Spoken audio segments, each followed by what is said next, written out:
Hi, ഞാൻ doctor Naseera. ഇന്ന് പൊതുവെ സ്ത്രീകളിലും പുരുഷന്മാരിലും കാണുന്ന ഒരു അസുഖമാണ് പ്രൈവറ്റ് പാർട്ടിൽ വരുന്ന ഫംഗൽ ഇൻഫെക്ഷൻ എന്ന് പറയുന്നത്. ഇത് ട്രീറ്റ് ചെയ്താൽ അല്ലെങ്കിൽ ഒന്ന് ശ്രദ്ധിക്കുന്നതോടുകൂടി പെട്ടെന്ന് മാറുമെങ്കിലും പുറത്ത് പറയാതിരിക്കുന്നത് കൊണ്ട് വളരെ വേഴ്സായി പോകുന്നൊരു സിറ്റുവേഷൻ ഉണ്ട്. പൊതുവെ കാൻഡിഡിയ ആൽബിക്കൻസ് എന്ന് പറയുന്ന ഒരു ഫംഗസ് ആണ് ഇതുണ്ടാക്കാനുള്ള കാരണം. നനഞ്ഞ അണ്ടർ ഗാർമെന്റ്സ് ധരിക്കുക, അതേപോലെ എപ്പോൾ കഴുകി വൃത്തിയാക്കിയതിന് ശേഷം അല്ലെങ്കിൽ കുളിച്ചതിന് ശേഷം പ്രൈവറ്റ് പാർട്സ് നന്നായി ഡ്രൈ ആക്കി വെക്കാതിരിക്കുക, അതേപോലെ ടൈറ്റ് ആയിട്ടുള്ള സിന്തറ്റിക് ആയിട്ടുള്ള അണ്ടർ ഗാർമെന്റ്സ് ഉപയോഗിക്കുക, കൂടാതെ നന്നായിട്ട് സ്വെറ്റ് ആവുക. ഇതൊക്കെയാണ് കൂടുതലായിട്ടും ഫംഗൽ ഗ്രോത്ത് ആ ഭാഗത്ത് വരാൻ കാരണം. ഇതുപോലുള്ള ഫംഗൽ ഗ്രോത്ത് വരുമ്പോൾ അത് സ്ത്രീകളിൽ പൊതുവെ ചൊറിച്ചിലായിട്ടും അതേപോലെ കേർഡ് ലൈക്ക് ഡിസ്ചാർജ്, പ്രത്യേകിച്ച് വൈറ്റ് കളർ ഡിസ്ചാർജ് കാണപ്പെടും. ഇങ്ങനെയുള്ള ഫംഗൽ ഗ്രോത്ത് സ്ത്രീകളിൽ പൊതുവെ ഒരു വൈറ്റ് കളർ അല്ലെങ്കിൽ കേർഡ് ലൈക്ക് ഡിസ്ചാർജ് ആയിട്ടാണ് കാണപ്പെടുക. കൂടാതെ ഇതിൻ്റെ കൂടെ നന്നായിട്ട് ഇച്ചിങ് ഉണ്ടാവും. എന്നാൽ പുരുഷന്റെ അത്ര സിവിയർ ആയിട്ടുള്ള ഇച്ചിങ് ഉണ്ടാവില്ല. ഇച്ചിങ് ഉണ്ടാവും, ബട്ട് ബേണിംഗ് സെൻസേഷൻ ആണ് അതിന് കൂടുതലായിട്ട് കാണിക്കുക. പുകച്ചിൽ ഉണ്ടാവും. എന്നാൽ ഇത് പുരുഷന്മാരിൽ ഇങ്ങനെ ഫംഗൽ ഇൻഫെക്ഷൻ വരുമ്പം പ്രൈവറ്റ് പാർട്സിന്റെ ഏരിയയിൽ അല്ലെങ്കിൽ ഫോർ സ്കിന്നിന്റെ ഭാഗത്തൊക്കെ ഇറപ്ഷൻസ് കാണിക്കും. ചെറിയ ചെറിയ കുരുക്കളും അതേപോലെ ഫോർ സ്കിന്നിന്റെ ഭാഗത്ത് നന്നായിട്ട് റെഡ്നെസ് ആവുക. കൂടാതെ സിവിയർ ആയിരിക്കും ഇച്ചിങ്. ഇത് സ്ത്രീകളിൽ വരുമ്പം വെജനൽ കാൻഡിഡിയാസിസ് എന്ന് പറയുകയും അതേപോലെ പുരുഷന്മാരിലെ സിറ്റുവേഷനിൽ ബെലനൈറ്റിസ് എന്നാണ് പറയാം. അതേപോലെ ഇതിന്റെ സിംറ്റംസ് കാണിക്കുന്നതിലും വ്യത്യാസം കാണപ്പെടും. ഇത് ഏതെങ്കിലും സെക്ഷലി ട്രാൻസ്മിറ്റഡ് ആയിട്ടുള്ള അസുഖങ്ങളാണ് അല്ലെങ്കിൽ എന്തെങ്കിലും വലിയ പ്രശ്നങ്ങളാണ് എന്നൊക്കെ കരുതി പൊതുവെ ഇത് പൂറായിട്ടുള്ള ഹൈജീൻ കൊണ്ട് വരുന്നതാണെങ്കിലും ഒരു കപ്പിൾസ് ആയിരിക്കുന്ന ആൾക്ക് ഒരാളിലുണ്ടെങ്കിൽ അത് മറ്റാളിലേക്ക് പകരാൻ കൂടുതൽ ചാൻസ് ഉണ്ട്.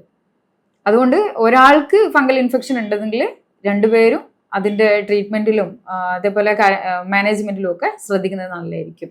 ഇങ്ങനെ ഫംഗൽ ഇൻഫെക്ഷൻസിന്റെ സിംറ്റംസ് കാണിക്കുമ്പം ഏതെങ്കിലും ക്രീമൊക്കെ വാങ്ങി അല്ലെങ്കിൽ മെഡിക്കൽ സ്റ്റോറിൽ നിന്ന് ഏതെങ്കിലും ക്രീമൊക്കെ വാങ്ങി സ്വയം പുരട്ട് നോക്കാതെ പെട്ടെന്ന് തന്നെ ഡോക്ടറെ കാണുകയും അതേപോലെ ട്രീറ്റ്മെന്റ് എടുക്കുകയും ചെയ്യുന്നതോടുകൂടി പെട്ടെന്ന് ക്യൂർ ആവും. ബട്ട് ഇത് പുറത്ത് പറയാനുള്ളൊരു മടി കൊണ്ട് ലാഗ് ആക്കുന്നത് ഇത് വേഴ്സായി അതിൻ്റെ ഡിസ്ചാർജ് ഒക്കെ കളർ ചേഞ്ച് ആവാനും കൂടുതൽ ബുദ്ധിമുട്ടുകളിലേക്ക് പോകാനും ചാൻസ് ഉണ്ട്. കഴിയുന്നതും സെൽഫായിട്ട് ട്രീറ്റ് ചെയ്യാതെ ഫംഗൽ ഇൻഫെക്ഷൻ ആണോ അല്ലെങ്കിൽ വേറെ ഏതെങ്കിലും തരത്തിലുള്ള പ്രശ്നമാണോ എന്ന് കൺഫേം ചെയ്തിട്ട് വേണം ട്രീറ്റ്മെൻറ്റ് എടുക്കാൻ വേണ്ടിയിട്ട്. സ്വന്തമായി ട്രീറ്റ് ചെയ്യാതിരിക്കലാണ് ഇങ്ങനെയുള്ള സിറ്റുവേഷനിൽ നല്ലത്. ഇങ്ങനൊരു ബുദ്ധിമുട്ട് അനുഭവിക്കുന്ന ഒരാളാണ് നിങ്ങളെങ്കിൽ ഫസ്റ്റ് ഒന്ന് മാനേജ് ചെയ്ത് നോക്കാം എന്നുള്ള രീതിയിൽ കോട്ടൺ ആയിട്ടുള്ള ഇന്നവേഴ്സ് യൂസ് ചെയ്യുന്നതും അതേപോലെ സിന്തറ്റിക് അല്ലാത്ത ലൂസ് ആയിട്ടുള്ള ഇന്നവേഴ്സ് യൂസ് ചെയ്യുന്നതും അതേപോലെ കുളിച്ചതിന് ശേഷം വാഷ് ചെയ്തതിന് ശേഷമൊക്കെ പ്രൈവറ്റ് പാർട്സ് ഡ്രൈ ആയിട്ട് സൂക്ഷിക്കുകയും നനഞ്ഞ ഇന്നവേഴ്സ് ഉപയോഗിക്കാതിരിക്കുകയൊക്കെ ചെയ്യുന്നത് ഒരു പരിധി വരെ ഇതിൻ്റെ ബുദ്ധിമുട്ടുകൾ കുറക്കും. അതേപോലെ ഇത് ഇടയ്ക്കിടയ്ക്ക് ഇൻഫെക്ഷൻ ഇങ്ങനെ വരികയാണെങ്കിൽ ഡയബറ്റീസ് ഉണ്ടോ എന്ന് ചെക്ക് ചെയ്ത് നോക്കുന്നത് നല്ലതായിരിക്കും. പ്രത്യേകിച്ച് അൺകൺട്രോൾഡ് ആയിട്ട് ഡയബറ്റീസ് ഉള്ള ഒരാൾക്ക് അല്ലെങ്കിൽ ഷുഗർ ലെവൽ കൂടുന്ന ഒരാൾക്ക് ഫംഗൽ ഇൻഫെക്ഷൻ അടിക്കടി വരാനുള്ള ഒരു ചാൻസ് ഉണ്ട്. അതുകൊണ്ട് ബ്ലഡ് ടെസ്റ്റ് ചെയ്ത് ഡയബറ്റീസ് ഇല്ല എന്ന് ഉറപ്പുവരുത്തുന്നത് നല്ലതായിരിക്കും.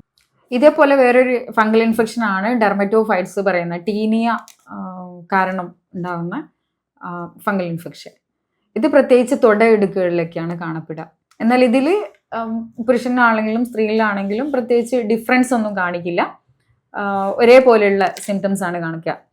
ചൊറിച്ചിലാണെങ്കിലും ബേണിംഗ് സെൻസേഷൻ ആണെങ്കിലും ഒരുപോലെയുള്ള സിംറ്റംസ് ആണ് കാണിക്കുക. നിങ്ങൾക്ക് ഡയബറ്റീസ് കാരണമാണ് ഇങ്ങനെ ഇൻഫെക്ഷൻ അടിക്കടി വരുന്നതെങ്കിൽ ഇതുപോലുള്ള മാനേജ്മെന്റ് കാര്യങ്ങൾ ചെയ്യുകയും ചെയ്യാം. അതേപോലെ കഴുകുന്ന സമയത്ത് അധികം പെർഫ്യൂംഡ് ആയിട്ടുള്ള സോപ്സ് ഉപയോഗിക്കാതിരിക്കുക.